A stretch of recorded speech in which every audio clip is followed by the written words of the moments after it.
नमस्कार, आप देख रहे हैं चौकस भारत और मैं ब्रजेंद्र। देखिए, विधानसभा चुनाव के पहले सरकार भी धड़ाधड़ फैसले ले रही है। फैसलों की अगर बात करें तो इसकी फहरिस्त लगातार लंबी होते जा रही है। दरअसल ये दूसरी बार बैठक हुई है कैबिनेट की, बिहार सरकार की, और कई फैसले लिए जा रहे हैं। हम अगर इस फैसले में आज के बैठक में फैसलों की बात करें तो 16 फैसले लिए गए हैं जो बिहार के आम जनता के लिए ये बेनिफिशियल साबित हो सकता है, बेनिफिट देने वाला हो सकता है। जो अपर सचिव हैं एस सिद्धार्थ, उन्होंने इस पूरे प्रकरण को मीडिया के सामने रखा है और हम एक-एक करके आपको बताने का प्रयास कर रहे हैं कि किन-किन फैसलों पर मुहर लगी है कैबिनेट की। नीतीश कुमार जो मुख्यमंत्री हैं, उनकी अध्यक्षता में जितने भी मंत्री हैं सभी विभाग के, वो बैठे और जितने भी बड़े अधिकारी हैं उनकी बैठक हुई। एक साथ बैठने के बाद कई फैसले लिए गए और इन पर मुहर भी लगाए गए।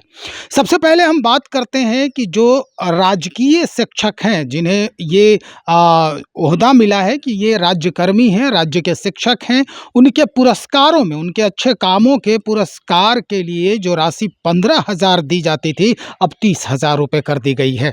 वहीं पर छुट्टी की अगर बात करें 2026 में राजकीय छुट्टियां कितनी होंगी, कब-कब होंगी, किस-किस तिथि को होंगी, इन पर भी मुहर लग गई है कि छुट्टी अब कैसे दिया जाएगा। राज्य सरकार के अधीन जितनी भी परीक्षाएं होती हैं, उन परीक्षाओं में जो परीक्षा शुल्क लिया जाता है उसमें काफ़ी कमी की गई है और प्रत्येक परीक्षा के लिए मात्र 100 रुपये का शुल्क देना होगा। सुनिए क्या कह रहे हैं एस सिद्धार्थ महोदय। 16 एजेंडों पर निर्णय हुआ, 16 एजेंडों पर आज निर्णय हुआ है। सर्वप्रथम जो राजकीय शिक्षक पुरस्कार हैं शिक्षकों को दिए जाते हैं, उसकी राशि इस साल से 15,000 से बढ़ाकर उसको 30,000 कर दी। यह पुरस्कार पहले 2 या 3 टीचर्स से दिए जाते थे। पिछले वर्ष हम लोगों ने 42 शिक्षकों को यह पुरस्कार दिया था, तो इस वर्ष भी 15,000 को बढ़ाकर 30,000 कर दिया गया है और शिक्षक पुरस्कार शिक्षकों को दिए गए। राज्य सरकार ने 2026 के लिए बिहार सरकार के कार्यालय में अवकाश और नेगोशिएबल इंस्ट्रूमेंट्स एक्ट के तहत बिहार राज्य में अवकाश का लिस्ट जो है उसकी स्वीकृति दे दी है। 2026 में जो छुट्टियां होंगी उसकी स्वीकृति मंत्रिपरिषद में दे दी है।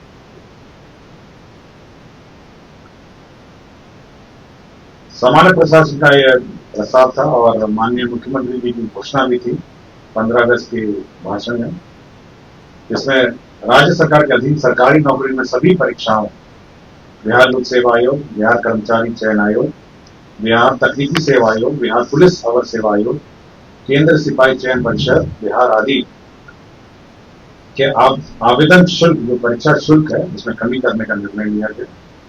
इसके तहत अब मात्र 100 रुपये निर्धारित किए गए हैं। जो परीक्षा शुल्क होगा तो केवल 100 रुपये निर्धारित किया गया।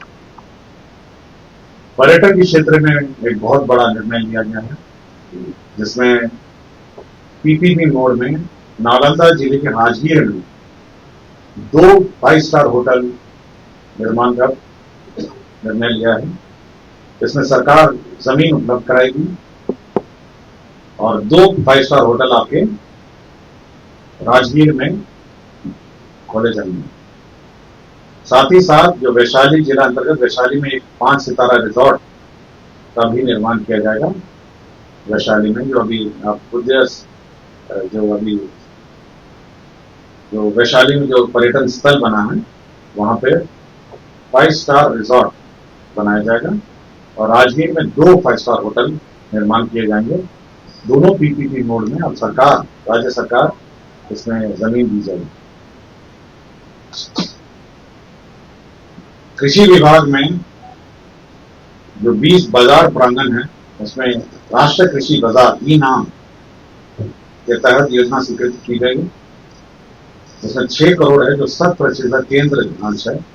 यह ई नाम जो इलेक्ट्रॉनिक मार्केट प्लेस है वह स्वीकृत किया गया।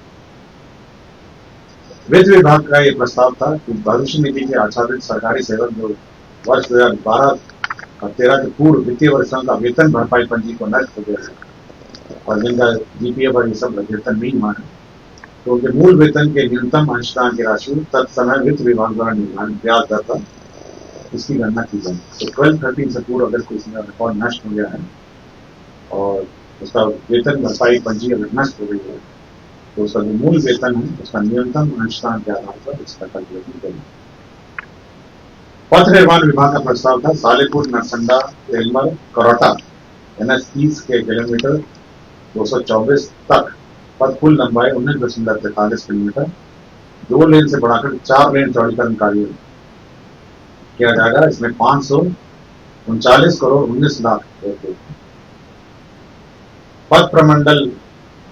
पथ निर्माण विभाग का प्रस्ताव एक और था।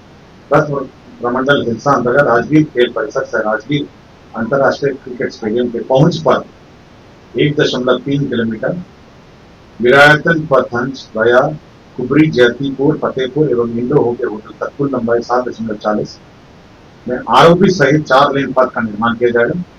स्वास्थ्य विभाग के अंतर्गत बिहार महिला स्वास्थ्य कार्यकर्ता ऑक्सिलरी नायर नर्स मिडवाइफ संवर्ग नियमावली 2025 को संशोधित करते हुए बिहार महिला स्वास्थ्य कार्यकर्ता ऑक्सिलरी नर्स मिडवाइफ संवर्ग संशोधन नियमावली 2025 स्वीकृत किया गया। वित्त विभाग का एक प्रस्ताव था राज्य सरकार की गारंटी पर ऋण हेतु गठित प्रत्याभूति मोचन निधि गारंटी रिजम्पशन फंड, ये RBI का नॉर्म्स है। इसमें 1000 करोड़ जमा करना है। इसके लिए आकस्मिकता निधि से अग्रिम निकासी स्वीकृति दी गई। गन्ना उद्योग विभाग में ईक विकास सेवा भर्ती प्रोन्नति एवं सेवा शब्द नियमावली 2025 की स्वीकृति दी गई। वित्त विभाग में जो DBT की जाती है NIC द्वारा उसके कार्यान्वयन के लिए 5,30,78,902 रुपए दिए गए। आपदा प्रबंधन विभाग में सेवानिवृत्त OSD हैं, उनकी सेवा काल संविदा पे 6 महीने और बढ़ा दी गई है। 1/10/2025 से 31/3/2026 तक 6 महीने के लिए बढ़ाई गई है। राजस्व भूमि सुधार विभाग में मधेपुरा जिला अंतर्गत अंचल चौसा मौजा रसलपुर धुलिया इसमें ग्रिड सब स्टेशन के लिए जमीन सशुल्क दी जा रही है। और बांका जिला के अंतर्गत अंचल कटोरिया मौजा मैथाबाड़ी थाना संख्या 96 में बिहार विशेष सशस्त्र पुलिस के वाहिनी मुख्यालय के निर्माण के लिए जमीन दी जा रही है। और गया जी में स्वर्गीय उपेंद्र नाथ वर्मा स्वतंत्रता सेनानी पूर्व मंत्री बिहार सरकार की जयंती प्रतिवर्ष 23 अगस्त को गया जी शहर के दिग्घी तालाब के उत्तर पश्चिम कोना पर स्थित उनकी प्रतिमा स्थल पर आज के समारोह को मनाया जाएगा। तो 16 एजेंडों पर निर्णय है। आपने सुना, और भी कई बड़े फैसले जो हैं वो लिए जा चुके हैं। फैसलों की अगर बात करें तो 5 सितारा होटलों की भी चर्चा हो रही है। राजगीर में 2 बड़े 5 स्टार होटल और वैशाली में 5 स्टार रिसॉर्ट की स्थापना होगी, उसका निर्माण होगा, जिसमें आम जो पर्यटक हैं, आम जो राज्य के लोग हैं या राज्य से बाहर के लोग बिहार आने वाले जो हैं आते हैं, घूमते हैं और यहाँ कुछ छुट्टियाँ मनाते हैं, उनके लिए बड़ा ये आनंददायी खबर है कि उन्हें अब 5 सितारा होटल का आनंद मिलेगा। राजगीर में 2 5 स्टार होटल और वैशाली की अगर बात करें तो वहाँ भी 5 स्टार रिसॉर्ट का निर्माण कराया जाएगा। ऐसे ही कई फैसले हैं, कई फैसले लिए गए हैं, कृषि के ऊपर भी फैसले लिए गए हैं। और अगर हम निर्माण की बात करें, पथ निर्माण की बात करें, सड़क की बात करें तो धड़ाधड़ इस पर भी फैसले लिए जा चुके हैं। तो चलिए देखते हैं इस पर कब जो है ये क्रियान्वयन किया जाता है, कब इसका जो निर्माण कार्य है वो शुरू होता है, हम वो भी आपको दिखाएंगे। इंतज़ार करें, बने रहें हमारे साथ। बहुत शुक्रिया आपका।